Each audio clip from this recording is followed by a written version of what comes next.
고층 아파트의 저격수. 이거 무슨 드라마나 영화 제목 같은 이게 지금 무슨 상황인가요, 하재근 평론가님? 예, 드라마 촬영, 뭐 영화 촬영 그런 게 아니라 네. 실제 상황인데요. 어머. 관련 사진이 있거든요. 어허. 사진을 보시면 어떤 남성이 창밖을 향해서 소총 같은 걸 저렇게 겨누고 있습니다. 진짜네요. 어머. 저게 모의 소총인데 어. 지난달 31일 오전 10시 30분쯤에 서울 영등포구의 한 아파트에서 20대 남성이 고층에 위치한 자기 집입니다. 어허. 자기 집에서 가스 충전식 모의 소총을 이용해서 지나가는 여성을 향해서 저렇게 겨누고 비비탄을 쐈다는 겁니다.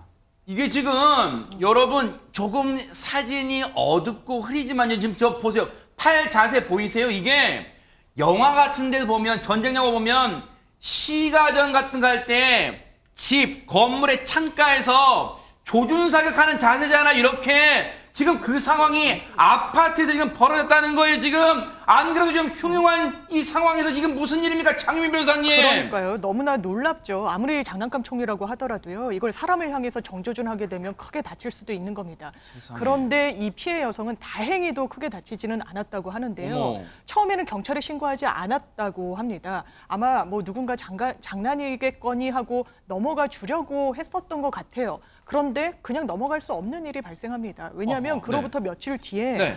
5일 오후 아파트에 또 지나가다 보니까 아파트 주변에 비비탄 탄총이 떨어져 있는 거예요. 여러 어허. 개나. 이 널브러져 있는 걸 보고 이건 그냥 넘어가서는 안 되겠구나. 경찰에 신고한 사안입니다. 하하. 그렇다면 전혜연 평론가님, 저 몹쓸 인간이 지나가는 행인을 향해서 저 모의 소총을 발사한 게 한두 번이 아니란 추정을 해볼 수 있잖아요. 그렇습니다. 이 20대 남성은요, 지난해 10월에도 사람들에게 이 모의소총으로 비비탄을 쏜 것으로 확인되었다고 세상에. 합니다. 바로 건너편에 있는 아파트 경비분이 눈을 맞은 적도 있다라고 어머나. 하는데요.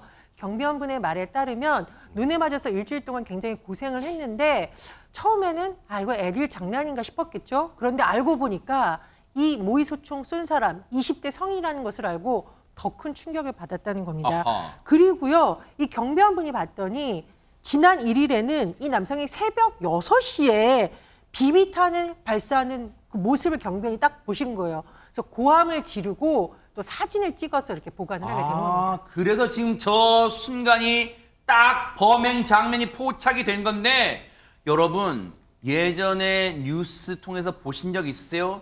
저 비비탄이 사회에 문제됐을 때 어느 정도의 위력인지 실험한 그런 리포트가 있었어요. 그때 보면 가까이서 쏘면요, 종이 몇 장은 쉽게 뚫습니다. 굉장히 치명적이에요. 특히 급소부분 맞으면 치명적일 수 있는데, 안준영 기자님, 저 정도면 저 몹쓸 인간은 상습적으로 이런 범행을 저지른 거잖아요, 지금.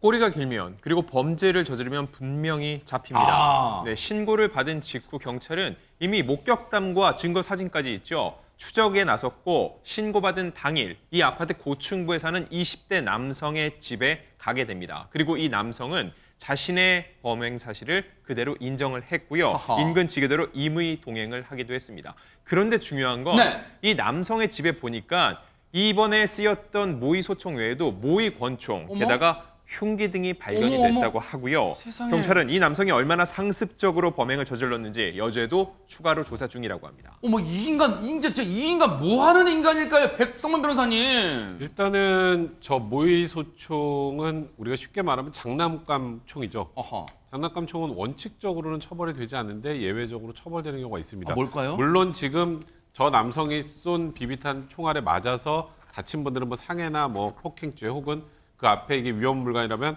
특수상해나 특수폭행이 될 수 있겠지만 네. 우리가 혹시 기억하실지 모르겠는데 얼마 전에 그 외국인 강도가 휴대폰 보여주면서 가짜총 들이댔던 거 예, 예. 기억하시죠? 그 번역기 봐가면서 강도짓 했던 예, 예. 거. 그때 모의충기를 보고 사람들이 속을 수밖에 없었던 이유 하나는 총부 색깔이 똑같아서예요. 그러니까 이게 가짜 총, 워낙 비싸게 생겼으니까 가짜 총이라는 걸 알 수 있게 총구 부분을 색깔을 달리해야 되는데 혹시 지금 저 모의 총기에다가 이 총구 부분의 색깔을 다르게 했는지 부분을 확인해야 되고요. 그리고 이제 간혹 저 비비탄 발사할 때 좀 세게 멀리 나가게 하려고 개조하는 경우가 있어요. 이거는 불법입니다. 그러니까 일단 경찰에서는 지금 나머지 피해자분들의 피해 입은 것은 당연히 처벌받는 것이고 네네. 저 모의 총기 소지 자체가 혹시 불법인지 이 부분에 대해서도 하겠다는 그런 입장입니다. 이번 범행은요, 장유민 변호사님, 네. 딱 봐도 이게 가볍게 넘길 사안은 아닌 것 같아요. 당연히 그렇습니다. 이게 일반 폭행으로 보기는 어렵습니다. 이게 유형력의 행사라고 법적으로 평가를 할 수 있는데 사실상 이게 모의 총이든 장난감 총이든 사람을 향해서 정조준하면 이게 위험한 물건 아니겠습니까? 아하. 특수 폭행으로 의율할 수밖에 없는 사안이고 네. 지금 경찰에 따르면 피해자 지금까지 파악한 숫자는 2명에 불과하지만 더 여죄가 있을 가능성 열어두고 수사하고 있습니다. 아하. 이 남성에 대해서는 특수 폭행 혐의로 불구속, 입건하고 범행 동기 그리고 그 경위 등에 대해서 자세히 추가 수사할 예정이라고 합니다. 이건요, 면밀하게 좀 경찰분들이 들여다보세요. 혹시 그 전부터 나쁜 짓을 해왔는데 이거 말고 다른 짓을 해왔는데 이번 걸로 걸리면 딱 걸린 건지, 그러면 그 전에 혹시 저런 모의소총으로 뭔 다른 나쁜 짓을 한 건 없는지, 그리고 혹시 가능하다면 저 사람이 가지고 있는 휴대전화 그리고 집에 있는 컴퓨터 등등도 한번 다 검색할 수 있다면 다 들여다보시기 바랍니다. 혹시 우리가 몰랐던 충격적인 범행이 있을 수도 있기 때문에 반드시 밝혀내 주기를 바랍니다. 보고 계십니까? 대박 사건. 네, 안녕하십니까? 김명준입니다. 여러분과 함께하는 뉴스파이터. 다양한 소식과 뉴스를 보고 싶으시면 화면 오른쪽을 꾹 눌러 구독해 주시길 바랍니다. TV로도 유튜브로도 여러분께 한 발 더 다가가겠습니다.